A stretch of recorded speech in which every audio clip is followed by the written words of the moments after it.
البورة الحبابين وركبوا فيها والحبابين وركبوا فيها بغيت نزورها هذيك الخليلة وانا قلبي شكون اللي داري بيها وانا قلبي شكون اللي داري بيها والبابورة حالة شطورة الحبابين وركبوا فيها والحبابين وركبوا فيها بغيت نزورها هذيك الخليلة وانا قلبي شكون اللي داري بيها وانا قلبي شكون اللي داري بيها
سيبو تغليطة مش غادي يهديك ربي وتفتح لينا العروض او العيالات غادي يموتوا بالجوع والسلع ديالكم كما تدخلش لينا درتو واحد الحصار علينا وهيا حنا الاخوان وجلالة الملك كتدخل السلع ديالنا لكم وانتم في المقابل واش كتدخلونا في المقابل سيادة الرئيس كنبعث لكم واحد الحشيشة السعرية كتخلي شعبك يموت عليكم الطوازيام مونطا بنسبة 100%. والارهاب كينتهي وشعبك يولي زاهي عجبي انتخابات. وي نبغى نفهمو يا جلالة الملك. يبعث لي 5 باطو.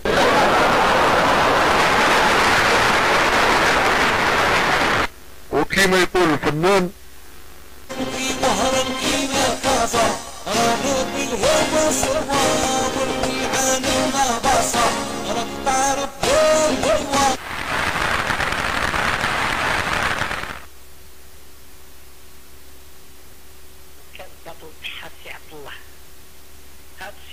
كان يخدم عند الكولون في البادية في هذاك الوقت.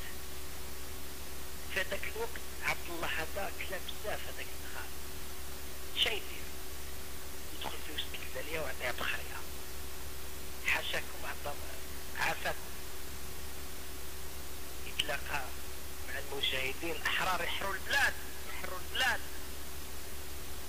قادر له واش بيك الحال سي عبد الله؟ قال لهم راك تشوفوا واش صار فيا، الكنوز متحرش عليها الكلب على خاطر شخريت في وسط الدالية.